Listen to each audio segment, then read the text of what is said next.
Are you feeling bloated, sluggish, or like your gut has a mind of its own? Well, your hormones could be the culprit. And in today's episode, we're diving into the powerful connection between gut health and hormones, especially during perimenopause and menopause. And if your digestion has been off, your energy is zapped, or your IBD symptoms seem worse than they have been, then this episode is for you. So stay tuned to learn how hormone imbalances can trigger gut issues and why midlife hormonal shifts can make digestion a nightmare, and what are the best strategies naturally to restore that balance. Let's get your gut and your hormones working for you and not against you. Stay tuned. Hey friend, welcome to Gut Fix. Are you ready to finally get rid of those debilitating digestive symptoms? Do you catch yourself staying up late Googling things like, what can I eat? Or how do I stop a flare? Or maybe you're just lying awake wondering, how did this ever happen to me? I'm Wendy, and I've been exactly where you are, desperately searching for answers, but determined to find natural solutions. And like you, I was overwhelmed by all the conflicting information out there and unsure of what might really work for me. And so now in this podcast, I'm here to share with you what I've learned, how to listen to your body's signals, and uncover the common mistakes that might be standing in the way of your healing. So grab your favorite drink, pop in your earbuds, and let's dive into your health transformation together. Hey, and welcome back to another episode of Gut Fix. So, did you know that your hormones can play a huge role in your gut health? If you've been struggling with things like bloating, constipation, diarrhea, maybe even anything increased in your IBD symptoms at all, then your hormones could be to blame. And as someone who's managed IBD now for the last almost 2 decades, and I understand, and of course, having gone through FDN, I understand how complex gut health can be. I've also seen firsthand how hormones can make or break your digestive health. And so what I wanted to cover today is how hormone imbalances can trigger gut issues and inflammation of your gut, the link between perimenopause, menopause, and your digestive symptoms, and how to naturally balance those hormones to support your gut health. And so, understanding how hormones influence gut function is crucial when you're trying to manage IBD or just your overall digestive health. And so I wanted to take a deeper look into just how estrogen, progesterone, cholesterol, thyroid hormones, they all impact your digestion, inflammation, and gut motility. So first off, estrogen. Estrogen plays a crucial role in maintaining your gut barrier integrity, or that mucosal barrier. And it also is a crucial role in supporting your microbiome diversity. And estrogen helps to regulate the production of mucus that protects the gut lining, the tight junctions in the intestinal wall. That's going to prevent that leaky gut syndrome, and but a healthy balance of gut bacteria. That's going to promote anti-inflammatory effects. And so what happens when estrogen levels drop? Well, of course, we know that during perimenopause and menopause, your estrogen levels naturally decline. And that can lead to that increased gut permeability or leaky gut. The weakened intestinal barrier, when that happens, as we've talked about on previous episodes, is that it allows toxins, undigested food particles, viruses, all those things get into the bloodstream, and that's going to trigger inflammation, chronic inflammation, inflammation overall, but specifically in the gut. Low estrogen, it disrupts the gut microbiome balance, and that can lead to an overgrowth of gas-producing bacteria, which will give you that bloating and that gas. And then estrogen also helps regulate bile production. And bile production is used to help with fat digestion and motility. And when those levels tend to drop, then your digestion slows and you end up with constipation. So what are some natural ways that you can support your estrogen and your gut health? Well, you can eat phytoestrogen-rich foods like flax seeds, soy, as long as it's non-GMO, chickpeas, and that's going to support your estrogen levels very naturally. Make sure that you also include prebiotic and probiotic foods, thinking about fermented vegetables, yogurt. That's going to help you to maintain that microbiome diversity. And then lastly, make sure that you're getting enough fiber. So you want to think about lots and lots of leafy greens, chia seeds, that can all help support the gut motility.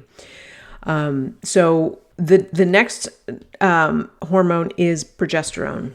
And progesterone has a very calming effect on the gut.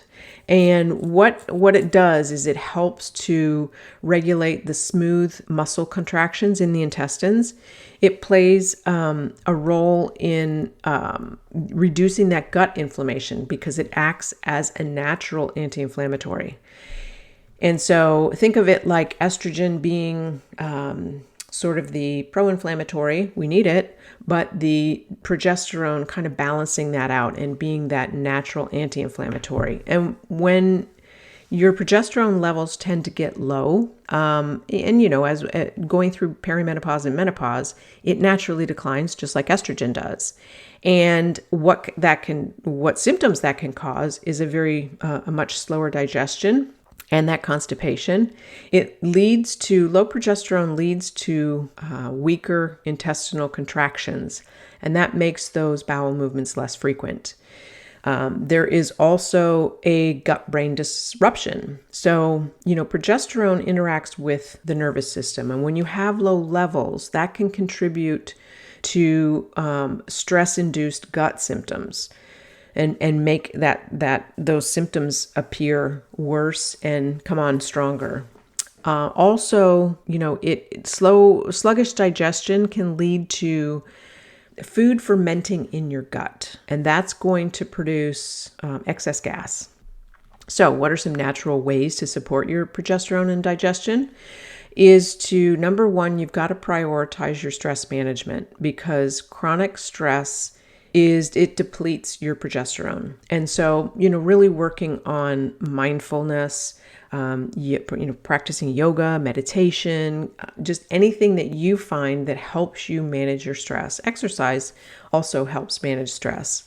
Make sure that you're getting enough magnesium and vitamin B6. Now, you can get the B6 from nuts, bananas, salmon. That's all going to support the progesterone production.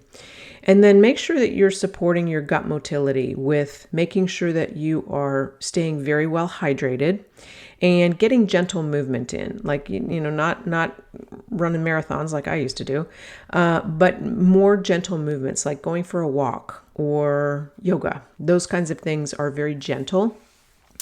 And then the third hormone is cortisol. And cortisol is the stress hormone, and that can wreak havoc on your gut.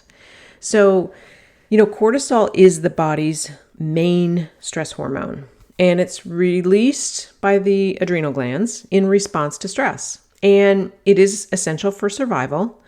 Yet when we have chronic high cortisol, that can negatively impact your gut because what it does is it alters the gut microbiota again, and that's going to favor the inflammatory bacteria or the bad bacteria. It also increases the gut permeability, which can lead to that leaky gut. And also, it disrupts your stomach acid production, and that affects your digestion and the nutrient absorption.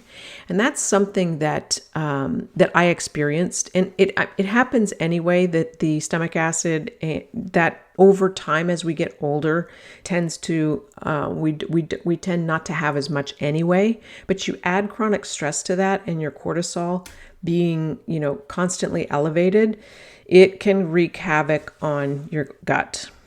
And so what happens is when you have too much cortisol is that you do have increased inflammation. And, it weakens that gut barrier again, and it's going to fuel your IBD flares, no question. And if you suffer from IBD, you know that. When you're under a tremendous amount of stress, that's typically when you're going to start to feel those symptoms coming on. Also, high cortisol can lead to, things like diarrhea, bloating, cramping, it's very similar to IBS symptoms. Also, since 70% of your immune system is in your gut, long-term stress and that heightened cortisol is going to make your gut more susceptible to infections and also imbalances. And so some of the natural ways that you can regulate your cortisol and protect your gut health is to, practice deep breathing throughout the day, especially if you feel yourself getting a little bit anxious or stressed. Stop and take several deep breaths in and slowly releasing. Also meditation, and again, like the mindfulness, just being present in the moment, not thinking about what happened, an hour ago, not worrying about what's going to happen this evening or tomorrow, just really being very mindful. That will help you to reduce your stress. Also, you want to prioritize your protein-rich, blood sugar balancing meals. That's going to help to prevent those cortisol spikes. And you can consider incorporating some adaptogen herbs like ashwagandha, rhodiola. Those are all going to support your adrenal health, which is going to kind of give them a break if they're constantly producing that cortisol.